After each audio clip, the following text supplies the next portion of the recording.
Have you ever looked up at the night sky and felt a sense of wonder? The stars seem to hold so many secrets. It is natural for us to feel this way. Humans are curious creatures, and we have always asked big questions about our place in the universe. We want to know if we are alone out there among the countless stars.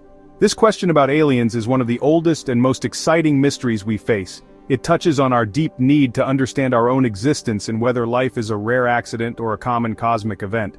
Our curiosity does not stop with the stars. We also look inward, at the very fabric of reality itself. This leads us to the strange and fascinating world of quantum physics. We ask questions about how the universe works at the smallest possible level. What are the fundamental rules that govern everything we see? This is where ideas like qubits come into play.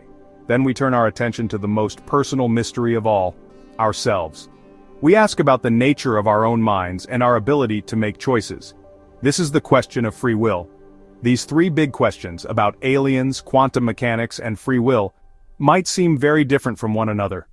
But they are all connected by a single powerful thread, our unending human desire to understand.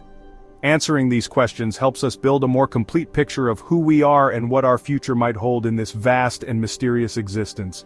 To help us explore these incredible ideas, we need a guide who is comfortable with the vastness of space and with the strangeness of the quantum world. My name is Charles Liu. I am an astrophysicist. My job is to study the stars, galaxies, and the universe itself. I spend my days looking at data from powerful telescopes, thinking about the laws of physics, from the smallest particles to the largest cosmic structures.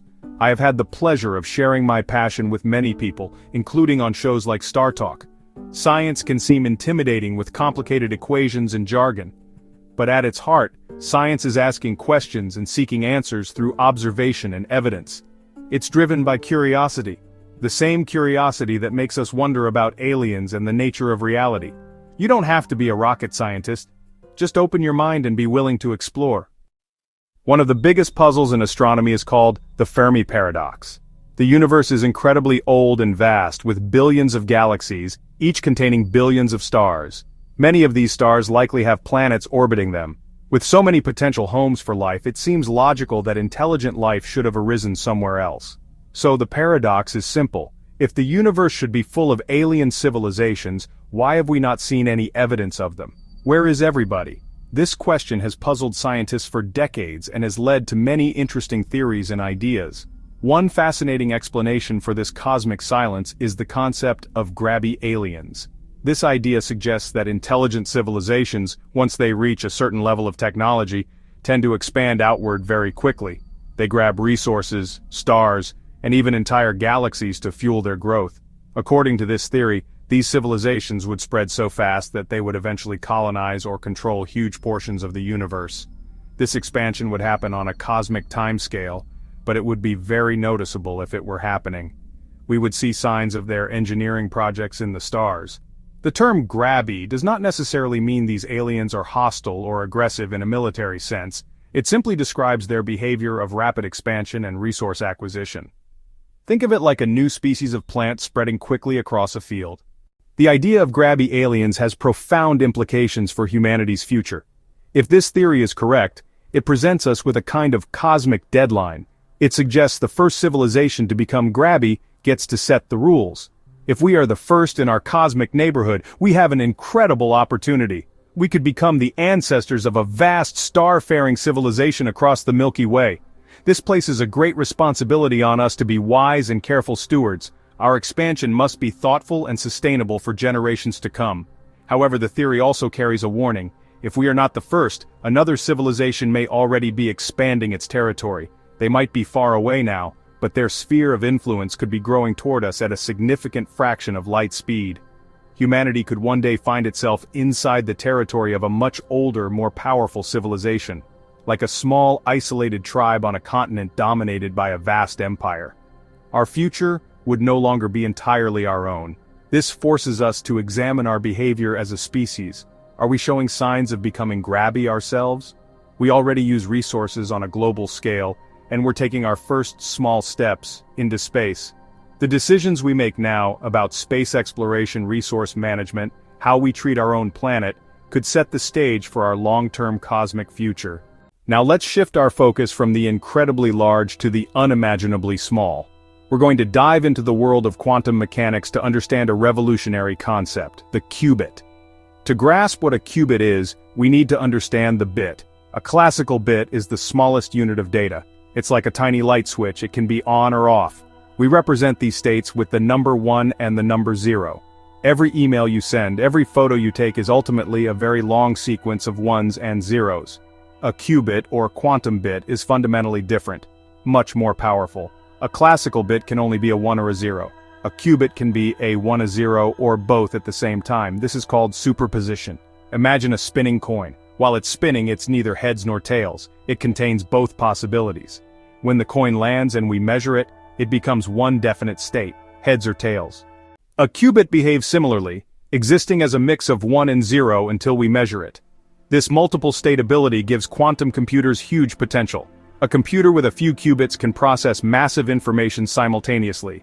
2 classical bits can be 0001 1011, but classical bits represent only one of those at a time. 2 qubits can represent all 4 at once because of superposition. Add more qubits and the power grows exponentially. 300 qubits could represent more states than there are atoms in the known universe. One of the most promising applications is in the field of medicine. Materials science. Designing new drugs and materials involves understanding how molecules interact with each other. This is an incredibly complex problem because molecules themselves are quantum systems. Our current computers can only approximate these interactions. A quantum computer using qubits could simulate these molecules perfectly, allowing us to design new life-saving medicines or create revolutionary new materials with incredible properties. Another area where quantum computers could have a huge impact is solving complex optimization problems. Imagine trying to find the best route for a delivery truck that has to visit 100 different cities. After exploring the vastness of space and the strangeness of the quantum realm, we now turn to the most intimate and perplexing question of all. Do we have free will? On the surface, the answer seems obvious. You chose to read this article. You will decide what to have for dinner later. We experience our lives as a series of choices that we make freely. This feeling of being the author of our own actions is a fundamental part of what it means to be human. It is the basis for our systems of morality, law, personal responsibility. We believe we are in control. However, when we look at the world through the lens of science, the picture becomes much more complicated. From the perspective of classical physics, the universe is like a giant clockwork machine. If you knew the position and momentum of every particle at the beginning of time, you could, in principle, calculate everything that would ever happen, including every thought and action you would ever take. In this deterministic view, your choices are not free. They are the inevitable outcome of a long chain of cause and effect that started with the Big Bang. Your feeling of choice is just an illusion created by your complex brain. But what about the quantum world we just discussed? Quantum mechanics introduces an element of true randomness into the universe. The collapse of a qubit superposition, for example, is fundamentally unpredictable. At first glance, Grabby aliens, qubits, and free will seem like completely unrelated topics. One is about cosmology, one is about technology, and one is about philosophy. But when we look closer, we can see a fascinating web of connections that ties them all together. They are all about the nature of systems, how they behave, how they evolve, and the rules that govern them.